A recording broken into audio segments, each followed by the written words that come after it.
Hey friends, how you doing tonight? This is Jonathan Willis from Gunset coming at you to have a little discussion about our upcoming shotgun class. We decided that in order for us to maximize our range time and all of the good time, fun, development, and learning we're going to be able to have on August 5th, that I would produce a short video to save us the hour or two that we would have kept in class. We would have been up in that class to be working out on the range. So we think it's a good idea and hope you appreciate it. Hope you like what we're about to do. I'm pretty excited about it because, quite frankly, if I have a chance to be out running shotguns, I'd rather be out running shotguns than sitting in a classroom. So stay with us. This series is going to cover all of our safety procedures, everything that we want to do to keep us safe, healthy, and everyone happy and enjoy the range as best they can.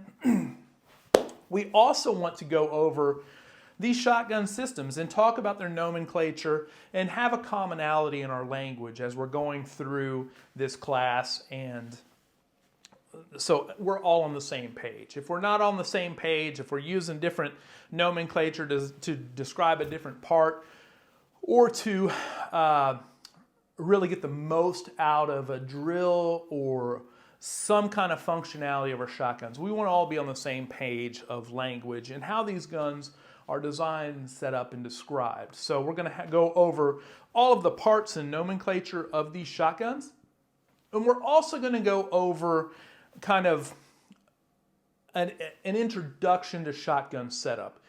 If we're all kind of figuring this out the morning of a class, then we're going to lose time of good work that we could have been enjoying shooting or learning on the range, fixing guns or reconfiguring guns and things like that. So we're going to have a little section on shotgun setup, and these are my shotguns.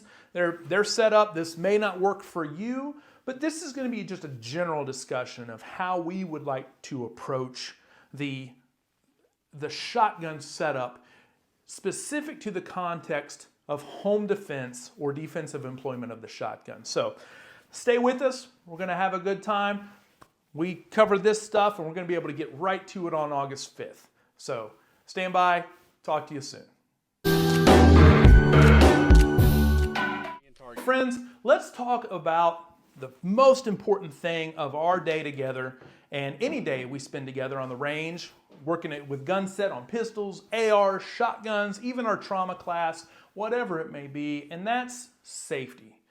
If we don't cover this, then we're going to be off on the wrong foot, and we just don't want that. So let's take this, let's really dive into the safety aspect of our August 5th shotgun class.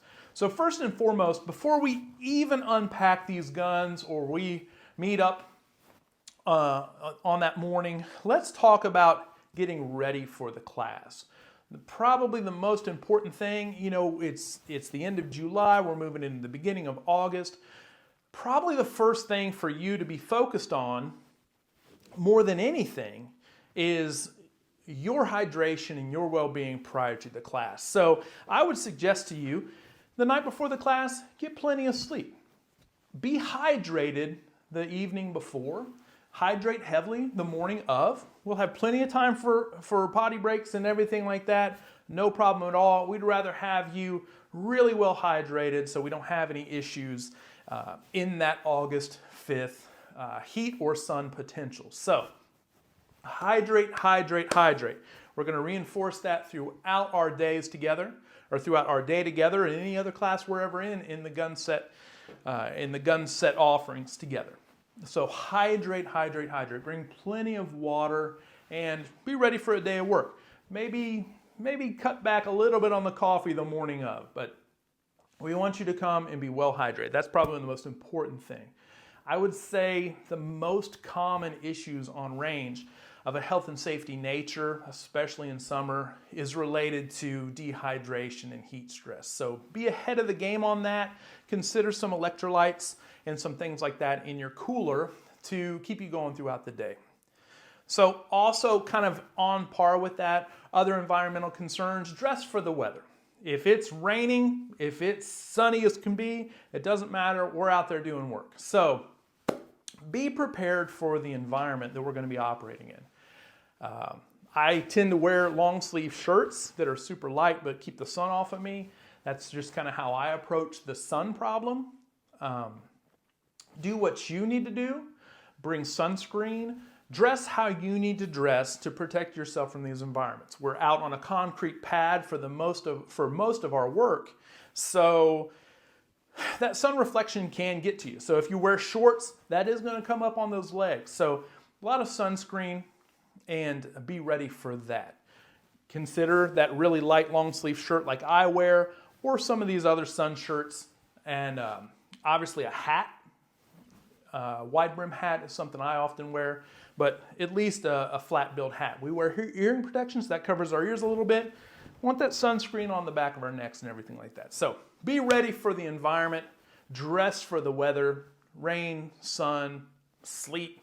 For some reason, most of the time I pick up a shotgun, it snows, but I don't think we're gonna have that problem on August 5th. So the environment is a really important thing to prepare for our August 5th class. So please do so. Pack a healthy lunch, or you will be able to go off-site for your lunch on our lunch break, and that's super cool too.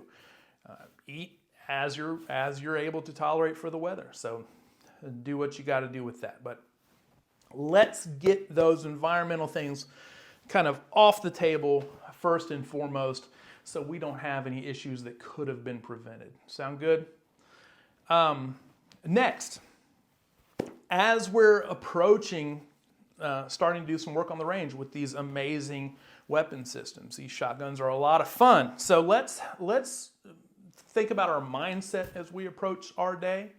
Let's look forward to a good day of learning and a good day of pushing yourself and trying to learn new skills, or maybe refreshing old skills. We have varying levels of participants in our class, and we'll be able to enjoy that. So come with an open mind and a positive mental attitude.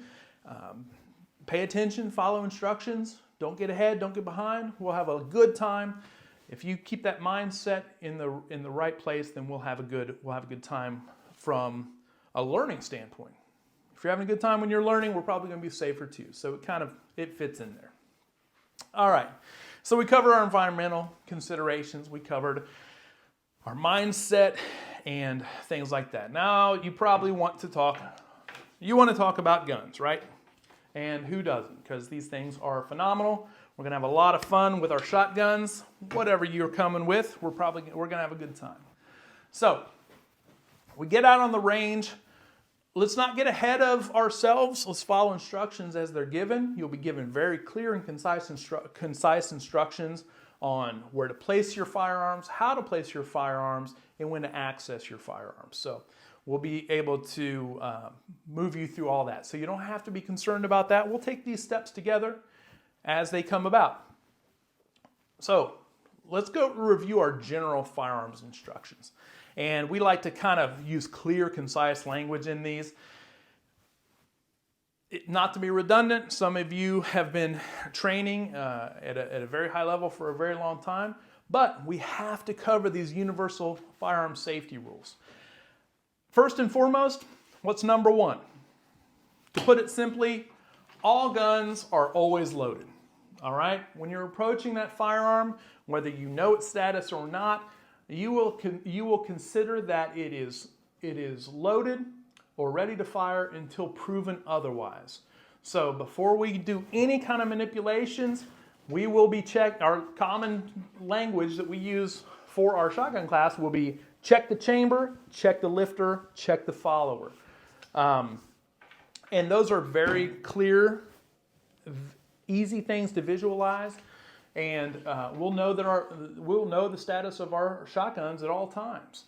So all shotguns are always loaded. That's number one. Number two, it's a pretty simple thing. It should be pretty obvious, but we would be remiss if we didn't review it.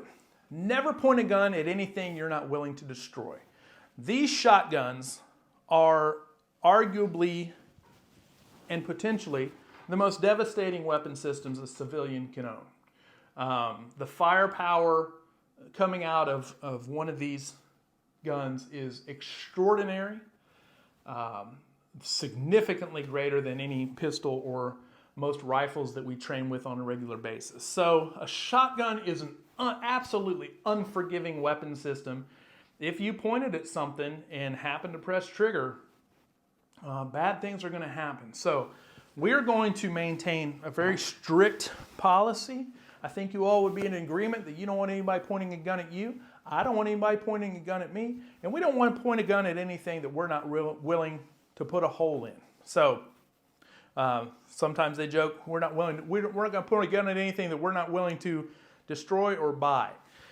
So the only thing we're going to be shooting this week or this day are our designated targets when told to. So that's an important thing. So we always know the condition of our weapons. We've checked our chamber, we've checked our lifter, we've checked our follower. We see everything we need to know. We never point our shotgun at anything we're not willing to destroy.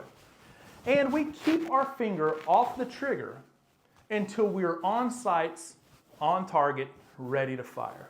So once we start working with these firearms, we'll know the position of our safety, we'll know the condition of our safety at all times.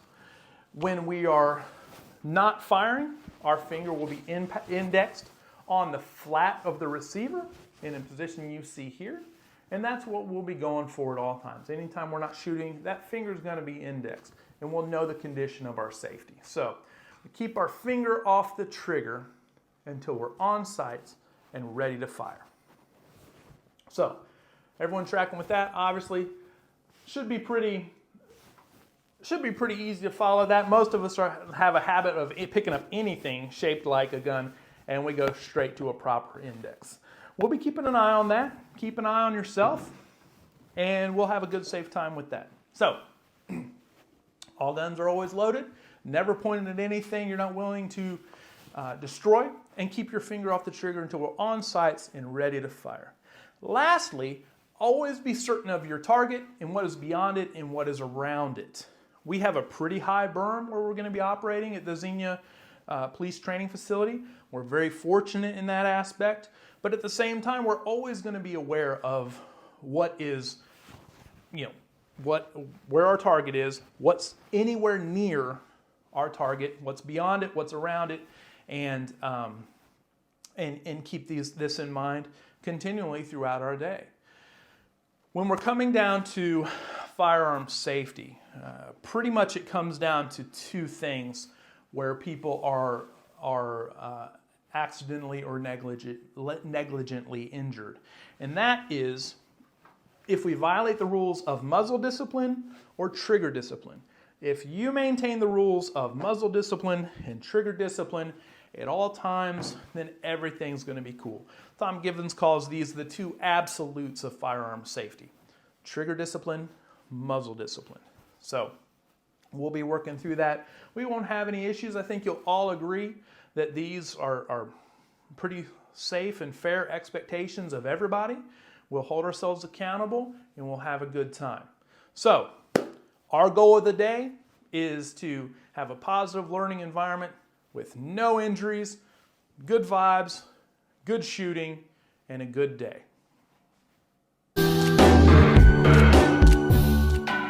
Let's spend a little bit of time talking about shotgun nomenclature.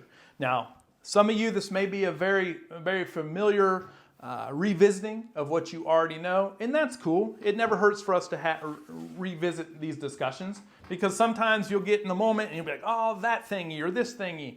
But let's just refresh ourselves on what we're talking about when we're looking at a shotgun. I have a semi-auto A300 here that a lot of people are shooting nowadays. I also have a Vang Comp pump here. So we'll talk about a mostly similar nomenclature to these shotgun systems with a couple of variations, and we'll cover those as well. I believe that most of our students will be shooting the Beretta 1301 Tactical. A couple of people may be shooting, two that I know of will be shooting the Beretta A300, and I know that at least one of our friends will be shooting a pump action shotgun, probably a Mossberg. So that's most what is represented in general. Those are the most common guns in this kind of a training anyway, short of this, which is an 870 Vang Comp. But let's talk about some things. We'll start at the front of our gun here, okay? So obviously the business end is called the muzzle, all right? That's the point at which the round or payload and wad discharges the barrel during the firing sequence. So that is the muzzle. We have our front sight, we have our barrel. We have a magazine tube, and the order or the length of a magazine tube can vary. Most of us will probably be running a +2 6 or 7 round magazine tube. So the magazine tube will often end here or here and then track below the forend to feed out onto the lifter. So that is the magazine tube. This is called our forend. This part right here that our weak hand is secured through when we're firing. So that is our forend. Moving back, we have our receiver. All right, and it's pretty much the business workings of this shotgun are inside this receiver. We have our we call this our action handle or our charging handle. Some people will call it a few different things, but we'll call it an action handle. We have on this gun, you'll see here a rear sight, which is this is a ghost ring configuration with an optic in front of it, a red dot by Steiner in front of it. So these are becoming more popular. So a lot of guns will feature red dots with an optic being positioned forward of the rear sight. Again, often a ghost ring sight. So that's a ghost ring sight back there. We have our trigger. On this model, our safety rides in front of the trigger. On our 870, it rides behind. So those are the two general positions. A lot of Mossbergs, the safety will ride up here. A note on Mossbergs with safeties that ride up there, because of the position of that safety on those Mossbergs, we would be kind of jammed up if we were shooting a pistol gripped shotgun with the safety on top. So that's kind of a suboptimal design. So generally people running a Mossberg shotgun with a topside safety would have a kind of more traditional grip, or a grip like this, which is the Magpul SGA. So those are those parts.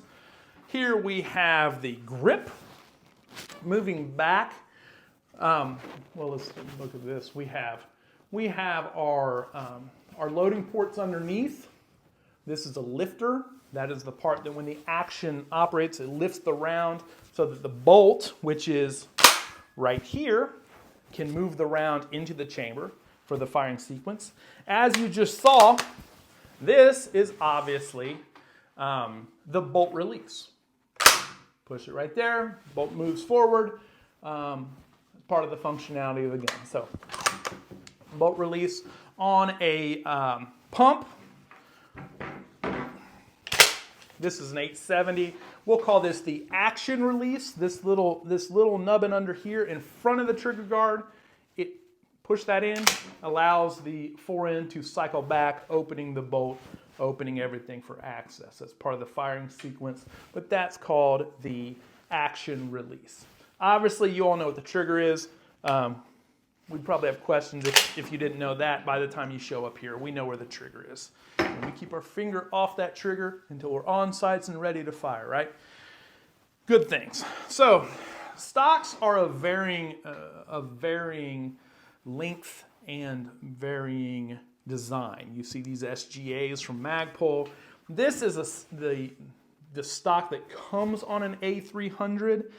big things about stocks are that they, for a tactical utility or for a defensive shotgun utility, they should be shorter, much shorter than would be common to, say, your sporting clays, your shotgun sports, your waterfowl hunting, and things like that.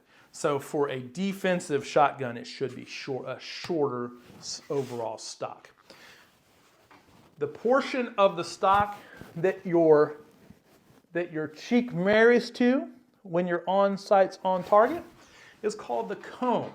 So different shotguns will have a different comb height, and different people with different sized heads may need a little bit higher or lower comb to align sights. So that's called the comb. When you look at a traditional shotgun, or a shotgun stock, excuse me, a lot of them will have kind of this kind of a design on the end of them. That's a very traditional setup. If you look at more of the modern shotguns, it's not very much like that. It's wide throughout, very thick, very uniform pad. That's a Magpul SGA again. So, but the nomenclature remains the same. When we are talking about our recoil pad, that is the point at which the shotgun engages the shoulder. That is the recoil pad. The top part here is referred to as the heel. The pointy part down here is referred to as the toe. So sometimes when we're shooting shotguns, people will tend to have the gun a little bit too low, and we may advise you, hey, put the toe up higher so that it creates kind of a hinge point when you're coming from the low ready position, or it's an indexing position when you're coming from a high ready position. So that'll help you understand if we say, some people will have their shotgun way down here and they'll move their head down to it. So if we tell you, get that toe up in your pocket a little bit better, a little higher in the pocket, that's what we mean. That's this little point right here. The best way to describe its use for our context, the home defensive shotgun, is that it becomes the hinge point from a shouldered or mounted shotgun. So heel, toe, and that is pretty much the nomenclature that should be, let's see if I have anything different on here. Rear side trigger guard. We all know what a trigger guard is, all right? The pump shotgun is not gonna have our action handle or charging handle as a semi-auto would, so that's not even gonna be there, but the bolt is still going to be there, all right? Remember our action release. That's pretty much pretty much all of the nomenclature on a shotgun. So, all right, that covers all the parts of the shotgun. We're not going to get into pulling this thing apart and what's going on inside it. That's another class, another day, and probably a different instructor. So, hope you enjoyed our discussion about nomenclature. We'll talk to you soon.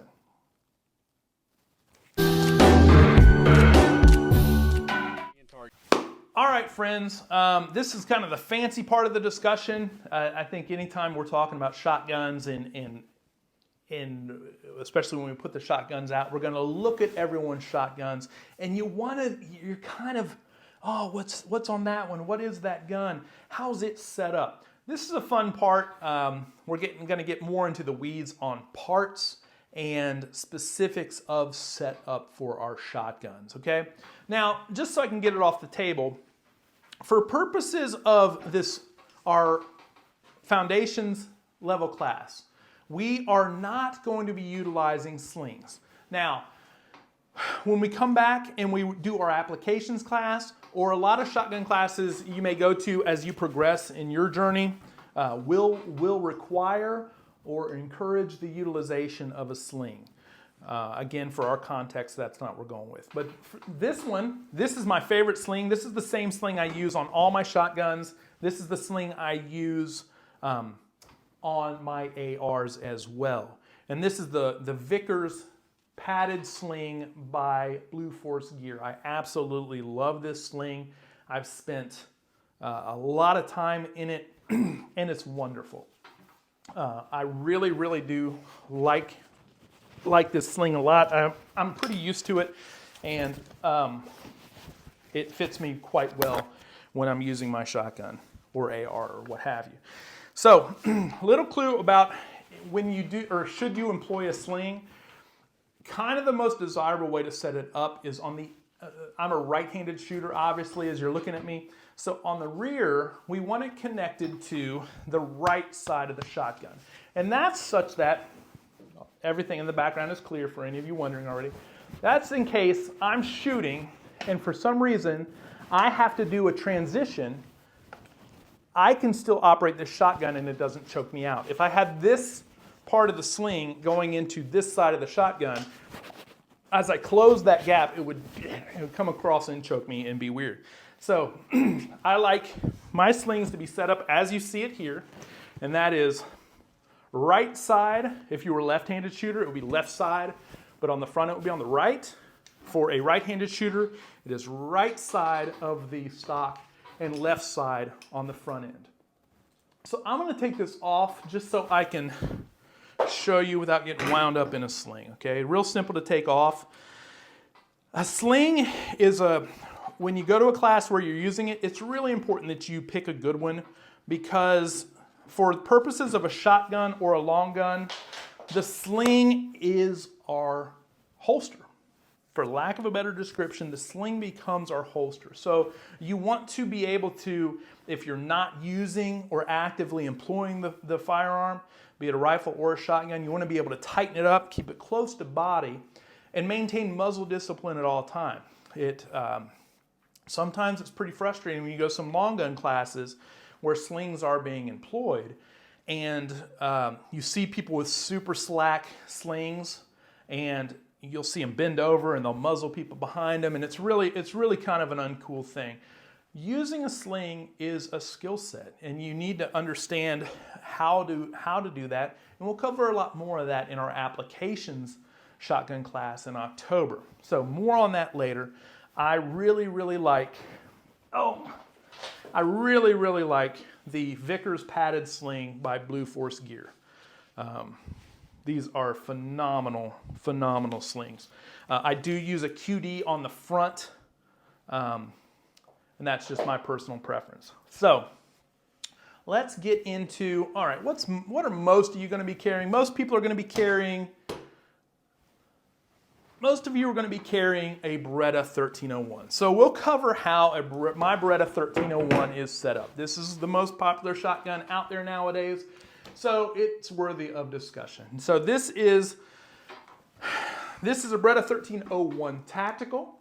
There are 7 in the tube, and just a phenomenal gun. So my setup is, it would be the same sling if we were working sling. This is a Magpul SGA stock with an Aridus Industries adapter to the 1301. I very much prefer the length of pull in this. We'll talk about the effects of length of pull on how you mount and shoot a shotgun. If your length of pull is the standard 13-14 inches, which would put it out here, it will affect your mount, your ability to reach the front of the gun, and effectively fire and aim the shotgun. So we want it to be a little bit shorter. This runs about 12 inches length of pull here. I like these SGAs a lot. You can direct thread your sling, or you can have QD holes here on both sides. QD cups there and there. Wonderful stock. Really soft pad when you're shooting, but obviously part of our discussion during our class is going to be using the successful employment of the push-pull method to reduce the effects of recoil on our shoulders. So our goal of the day is no bruises also. So we'll be using that. But should you have that heavy slug shot or something like that, these stocks are very forgiving, for lack of a better word. You will see that on all my shotguns, I do run electrical tape. My buddy Kinsey makes fun of me all the time for that, but I do that on all my shotguns because these thicker pads that are rubber, they tend to, if you're mounting the shotgun, oftentimes it will tend to grab a part of your shirt and sometimes foul the mounting of the shotgun. So I use electrical tape around all of those edges, and the only thing that is still rubberized is the recoil pad. That's how I like to do it. It's my thing. It may not work for you. Probably will though, but I like to do that. So nothing else really crazy going on in this gun. So let's move forward. Standard charging handle or action handle there, bolt release. I run on this shotgun the Eritis Crom, that is co-witness ready optic mount. That allows me to ride this Aimpoint Micro. I believe this is an H1. Yeah, that's an H1. I like this optic a lot. I run a little bit more Holosun. This co-witness ready optic mount is also made for the RMR and the RMR based Holosuns or any RMR based optics. So I really do like these. They're great tools. Once you get them in though, as with any kind of device you may put on your gun that is screwed on, Loctite and witness marks. You want to be able to look at your shotgun and see if any of these things bolts or fasteners have started to work themselves loose. And you want to look at it and immediately know it so you can hit it with your tools and address it later with the appropriate Loctite or equivalent material. So that's how I like to do it. These co-witness ready optic mounts from Eritis also have a rear ghost ring sight. This one it has something called the Rob Haut cut, which means that the top of the ghost ring is off. So just basically the front sight would sit in a U-notch if I didn't have my optic capability or my red dot capability. So that is what it is. Most of the things we're going to be doing, if we're using ammunition counts beyond what is in the tube, or we're doing our emergency reload or our port or tube reloads as they may be called, we're going to be working off of a side saddle. We're not going to be working off of things on your belt or anything like that. We want to keep this as true to the context of home defense as possible. So we recommend a side saddle shell carrier. This offering is by Vang Comp. This is a 6-round shell carrier card by Vang Comp. They're very, very well made, and I've shifted all of my shotguns over to the Vang Comp. Probably the next best offering for a super, super strong side saddle would be the Eritis, I forget what it's called. Anyway, it's a milled aluminum side saddle that does very well. The newer versions are even better. The first ones were a little bit stiff in their retention of the rounds, almost overshot the concern of rounds falling out the bottom. So the new ones though, retention has been addressed. So we're going to discuss the orientations in our class of some people like rounds up, some people like rounds down, and we're going to discuss why people make some of the choices that they make in that discussion. I think you'll be surprised that most often it comes down to kind of a habit from previous shell carriers being kind of crappy and rounds dropping out the bottom. So that's kind of the idea that forced a lot of people to go brass up, as we would call it. This gun is obviously set up brass down because it can be. So I tend to ride everything brass down because I opt for a higher quality shell carrier. If you, at this point, have a lower quality shell carrier and you have to go brass up, it is what it is. But it's something for you to consider as you move forward or maybe make an adjustment. So, moving forward still, This shotgun is set up with the Zukov adapted fore-end by Aridus Industries, and this allowed the mounting of my light and my pressure pad. So a light or a pressure pad, you may or may not determine that you need a light, and a light is a personal discussion based on where you live and the method you consider employing your shotgun. So there's a lot of people out there that run absolutely no light. They simply opt to control the lighting in their home in the defensive scenario. So if your probable scenario is guarding the end of a hallway and waiting for police to come or something like that, maybe you use a light inside your house to backlight a space, but to not necessarily illuminate you. There's a lot of ways to skin that cat. There's a lot of discussions that can be had on illumination. This is a Surefire Scout Pro Mini, I believe. It's a very, very good light. Now, by today's standards of lights, it's not excessively powerful light, but this is an in-home set up shotgun. So I'm not trying to light something up, like a mod light that I could illuminate, 100 or 200 yards. I don't necessarily need that level of candela or light penetration for a house distance or proximity shot. So I'm not that concerned with upgrading this light. What I am concerned about is if you do put something on your shotgun, like a light like this, you do need to be concerned about how it's mounted, how securely it's mounted. Now these parts, the light and the pressure pad, are mounted using M-LOK components. These are super, super stable, and I like them a lot. They've been on for thousands of rounds through this shotgun and never had a problem at all. So this is a cloud defensive mount for the Surefire pressure pad, and it rides very close to the gun, and the light does the same. So sometimes you'll see shotguns and the light will be stood off of the shotgun really far.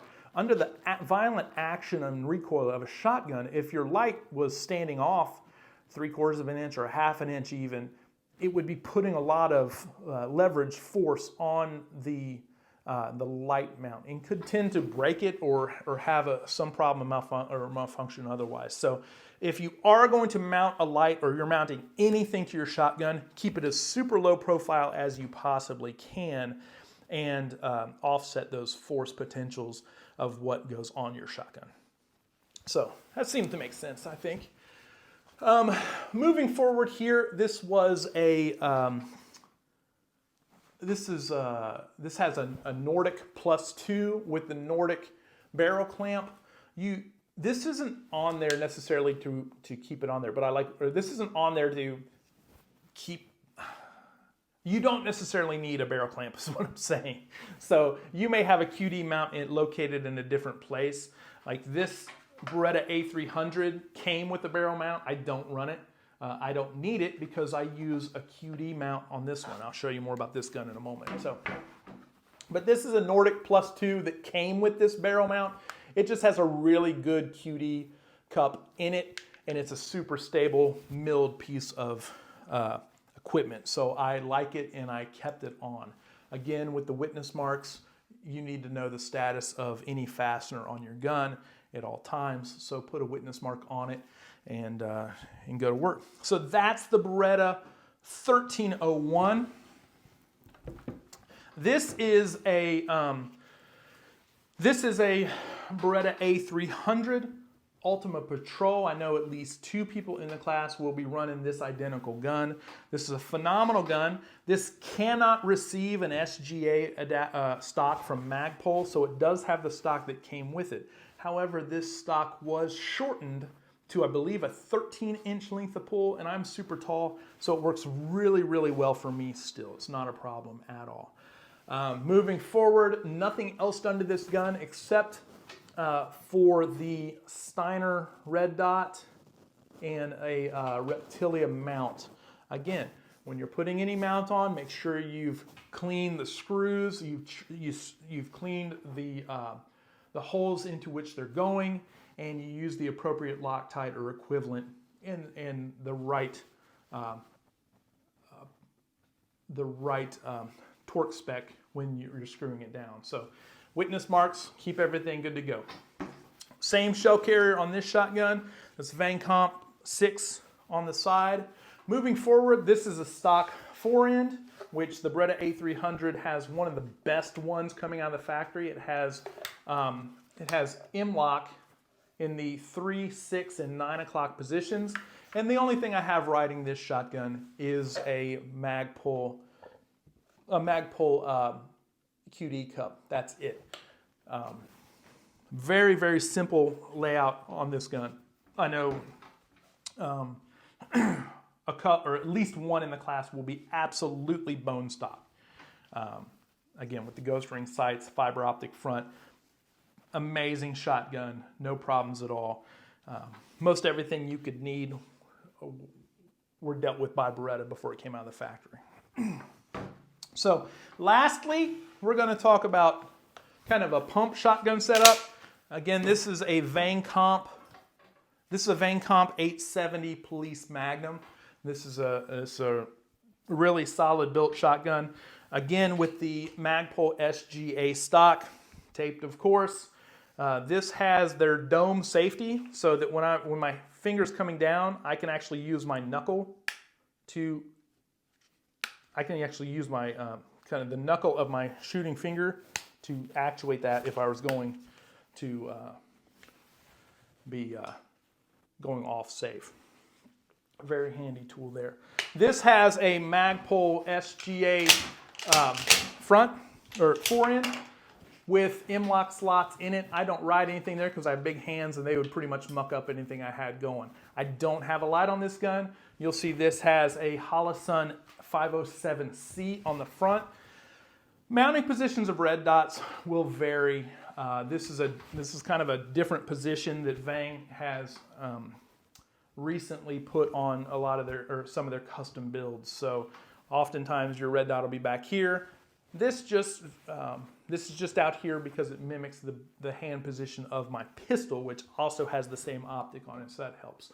This shotgun has a Magpul barrel clamp, and for the only reason I have that on there is for the QD cup of my sling. That's it. This shotgun is ported by Vang Comp to reduce recoil and muzzle rise.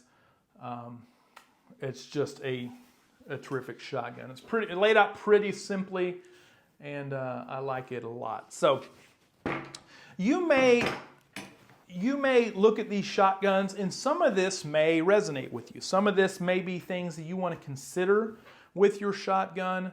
Some of them you may have no interest in whatsoever, and that's cool. What we're looking for out of your defensive shotgun and the setup of it is that it functions as it needs to function. That's what we're going for. We want you to be able to hit how you need to hit and where you need to hit with that shotgun, using the different kind of rounds that we would be using. And we will be spending time mostly with birdshot. We're going to visit all of your buckshot performances. So remember when I wrote in the class description what rounds to bring, just bring a handful of your high-end defensive buckshot. You can use lower end for some of the drills. You can bring higher end for all of it if you want. But you only really have to have about 5 rounds of your high-end defensive grade buckshot that you would be using. We'll be shooting some slugs, and we'll be going over all of that. Be aware with your shotgun what size of ammunition it is designed for. Most of these barrels are going to say 2 3/4 or 3 inch. That's what most of them will be equipped for. Sometimes folks aren't aware, and these Berettas, 2 3/4 or 3 inch shells. Sometimes folks, especially early, aren't really aware that that all shotgun ammunition is not created the same, that there are different lengths, even well beyond 3 inches. So know what ammunition runs well in your gun. Also, for purposes of our birdshot, make sure none of your birdshot is steel. All right, that's a really, really important thing. If we're shooting on a steel target, you can't be using steel shot birdshot at all. Make sure your birdshot is lead, and we'll all be good to go from there. So that's your shotgun setup. If you have any questions about your shotgun setup or things you may want to address prior to the class, don't hesitate to hit me up. We'll get you squared away before. If we get you squared away before, then we're not going to lose valuable time on the range messing around with something we could have fixed. So don't hesitate to reach out to me, and we'll get you squared away.